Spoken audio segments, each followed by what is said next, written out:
अस्सलामुअलैकुम दोस्तों, अल्लाह आप सबको सलामत रखे, खुश रखे, आमीन।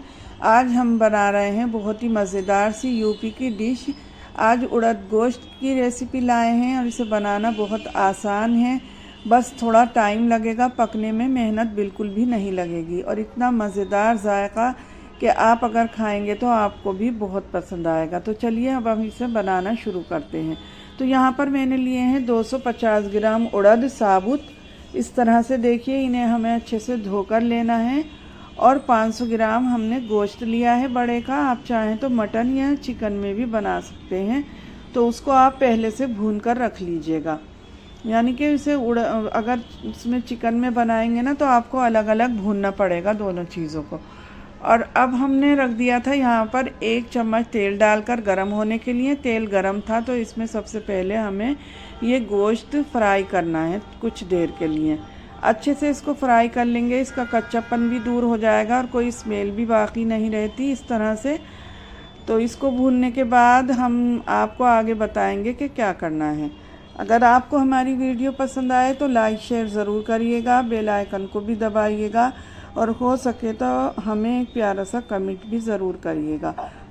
उसमें आपका कुछ भी खर्च नहीं होगा, बस एक इशारे की देर है और आप इसी तरह से किसी की मदद कर सकते हैं। तो यहाँ पर अब डाल देंगे 2 चम्मच अदरक और लहसुन का पेस्ट और इसे भी डालकर गोश्त के साथ भून लेंगे, इसका कच्चापन दूर करने के लिए। तो गाइज़, इस तरह से आप हमारी मदद कर सकते हैं। हमारे चैनल से जुड़िए, हमें ज़्यादा से ज़्यादा सपोर्ट करिए। अब यहाँ पर डाल देंगे हम 2 प्याज काटे हैं हमने मीडियम साइज़ के, ना बहुत बड़े और ना बहुत छोटे, मोटे मोटे ही काट लीजिएगा। आप चाहें तो साबुत भी डाल सकते हैं, सब राई काई हो जाएगा, एकदम घुल जाएगा। मक्खन जैसा बनता है ये उड़द गोश्त, बहुत ही लाजवाब और जायकेदार। तो अब इसमें हम कुछ और चीज़ें भी शामिल करेंगे, आप हमारी वीडियो को बिना स्किप करे ही देखिएगा। तो 4 से 3 तेज़ पत्ते डाल देंगे इसमें। मैंने 4 ही डाले हैं, 2 छोटे हैं 2 बड़े। और अब इसमें डालेंगे 1 चम्मच ज़ीरा, साबुत ज़ीरा डालेंगे। चम्मच मेरा थोड़ा बड़ा है तो इस पे आप ध्यान नहीं दीजिएगा। मैं एक नॉर्मल चम्मच से, जैसे आप मसाला डालते हैं उसके हिसाब से मैं आपको बता रही हूँ। तो अब इसमें 1 चम्मच ही गरम मसाला डालना है और अब इसमें शामिल करेंगे हम 1 चम्मच धनिया पाउडर और 1 चम्मच ही हल्दी पाउडर। हल्दी इसलिए ज़्यादा डलेगी, उससे पहले हम नमक डालेंगे अपने जायके के हिसाब से। हल्दी से कलर अच्छा आएगा, वरना कम डालो तो उसका कलर थोड़ा मेला मेला सा आता है, उड़द काले होते हैं, इसलिए थोड़ी ज़्यादा हल्दी डालिएगा। और ये तीखी वाली मिर्चें हैं तो 1 चम्मच भर के हमने मिर्चें डाल दी। और ये है सौंफ का पाउडर। तो सौंफ आप साबुत भी डाल सकते हैं, मगर उसके लिए आपको पोटली बनाकर डालनी पड़ेगी।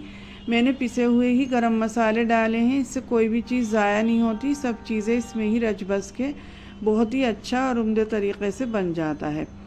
तो अब इसे थोड़ी देर के लिए भूनेंगे और फिर हमने जो साइड में रखे हुए हैं उड़द धोकर, वो इसमें शामिल कर देंगे कुछ देर भूनने के बाद। तो थोड़ा सा हमने पानी डाल दिया ताकि ये हमारा जो ये मसाला है तली में ना चिपके।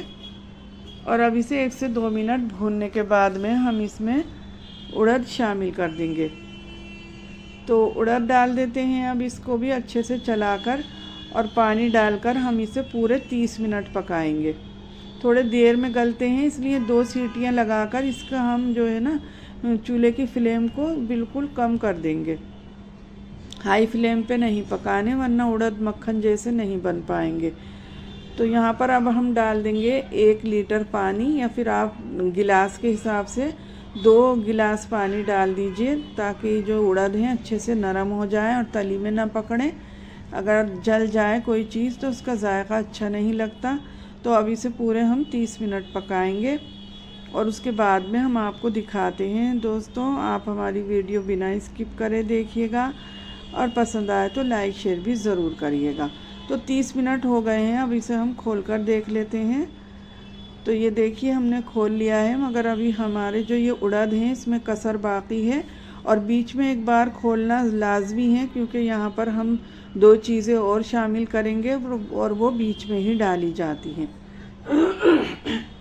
तो यहाँ पर मैंने 6 से 7 हरी मिर्चें मोटी मोटी काटी हैं और ये एक गट्ठी लहसुन छीलकर इसको भी डाल देंगे, क्योंकि लहसुन से भी हमें हाजमे में आसानी रहती है, क्योंकि उड़द जो है ना थोड़े सकील होते हैं, देर से हज़म होते हैं। तो सौंफ का पाउडर और ये लहसुन डाला है ना, तो हाजमे के लिहाज से भी डाला जाता है और जायका भी इससे बढ़ जाता है। तो अब इसमें मैंने थोड़ा सा पानी और शामिल कर दिया, मुझे कुछ कम लग रहा था। तो अब इसे हम फिर से 20 मिनट और पकाएंगे। तो 20 मिनट पका लेते हैं इसे और थोड़ा सा पानी डाल देते हैं और फिर हम आपको दिखाते हैं कि उड़द हमारे कैसे बनकर तैयार हुए हैं। तो ये हमने लगा दिया इसका ढक्कन और 20 मिनट होने के बाद में हम इसे खोलेंगे। इसे भी हमें मीडियम आंच पर ही पकाना है, तेज़ आंच पे बिल्कुल नहीं पकाना। धीमी धीमी आंच पे जब कोई चीज़ पकाओ ना जो देर से गलती है, तो उसका जायका एक अलग ही आता है। तो ये देखिए कितने बढ़िया से हमारे उड़द जो हैं गल चुके हैं, नरम हो गए हैं एकदम। बस अब इसकी अच्छे से घुटाई कर देंगे। कुछ लोग तो बिल्कुल इसे घोटे से घोटते हैं, मगर हमारे यहाँ थोड़ा दरदरा ही खाया जाता है। मैं ज़्यादा नहीं घोटूंगी, बस थोड़ा सा ही घोटना है। और इसे अपने हिसाब से आप पतला या गाढ़ा जैसा आपको चाहिए ऐसा रख लीजिए, क्योंकि ये बाद में भी बहुत गाढ़े हो जाते हैं ठंडा होने के बाद। तो मैं इसमें थोड़ा सा पानी शामिल करूँगी और थोड़ा सी इसकी फिर घुटाई करूँगी। और आप चाहें तो इसमें भगार लगा सकते हैं, मगर मैंने इसका रोगन अलग निकाल लिया था। जब मैंने इसका कुकर खोला था, ऊपर से रोगन अलग कटोरी में रख लिया, जैसे नहारी का रख लेते हैं। तो मैंने यहाँ पर 1 गिलास पानी और शामिल कर लिया और अब इसे 5 से 6 मिनट अच्छे से तेज़ फुल आंच पर पका लेंगे और थोड़े से घोटते भी रहेंगे। तो ये देखिएगा कितने गाढ़े और स्मूथ हो जाएंगे, एकदम मक्खन के जैसे मुंह में जाते ही घुल जाएंगे और इतने चटपटे और लजीज बने हैं कि आप खाएंगे तो आपको भी ये रेसिपी ज़रूर पसंद आएगी। तो यहाँ पर मैंने डाल दिया 1 से 1.5 मुट्ठी हरा धनिया। आप चाहें तो ऊपर से अदरक भी काट कर डाल सकते हैं। खाते वक्त ऊपर से गरम मसाला अदरक डाल लीजिएगा। अब मैंने इसका नमक थोड़ा टेस्ट करा तो मुझे नमक कम लग रहा था, मैंने थोड़ा सा नमक और शामिल किया है, क्योंकि कोई भी चीज़ बनाएं उसमें नमक तेज़ या हल्का हो जाए तो उससे भी रेसिपी अच्छी नहीं लगती। और ये देखिए गोश्त भी एकदम नरम हो चुका है, 2 उंगलियों से ही टूट जाएगा। तो अब हम आपको एक बाउल में भी निकाल कर दिखाते हैं। पढ़ते हैं बिस्मिल्लाहिर्रहमानिर्रहीम, शुरू अल्लाह के नाम से जो बड़ा मेहरबान और निहायत रहम करने वाला है। ऊपर से डालेंगे थोड़ा सा गरम मसाला और अब डालेंगे थोड़ा सा धनिया पत्ता। और रोगन जो मैंने रखा है वो बाद में ही डाला जाता है, जैसे नहारी पर डालते हैं, क्योंकि उड़द हैं, उड़द हो या राजमा हो, उसमें अगर आप कितना भी घी तेल डाल लें वो जज़ब हो जाता है। इसलिए जब उसकी भुनाई हो ना तभी ऊपर से निकाल लिया जाए तो बेहतर रहता है। या फिर आप बाद में इसमें भगार लगा सकते हैं प्याज का, सिर्फ प्याज का ही भगार अच्छा लगता है।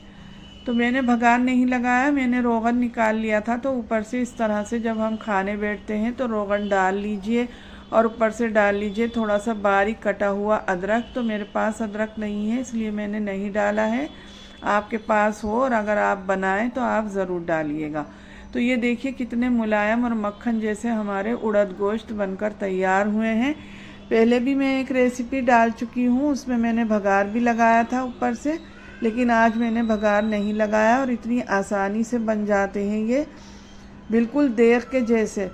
अगर आपने इसे खाया तो आपको भी ज़रूर पसंद आएंगे और इसके साथ चावल ज़रूर बनाइएगा। वैसे तो ये रोटी से भी बहुत अच्छे लगते हैं, लेकिन ज़्यादा इसका टेस्ट चाहिए तो चावल से एक बार ज़रूर इसे ट्राई करिएगा।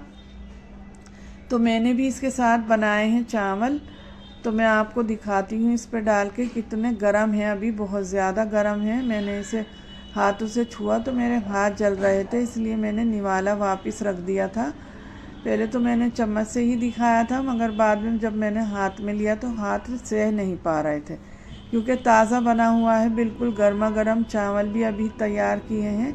और ये देखिए हाथ भी चल रहे हैं। ये नरम मुलायम गोश्त एकदम इस तरह से होना चाहिए कि 2 उंगली के पोरवों से आपका ये टूट के हाथ में आ जाए और फिर इसे खाइए, बहुत ही लजीज लगेगा। इस वक्त हाथ जल रहे हैं तो इसलिए मैंने वापस रख दिया।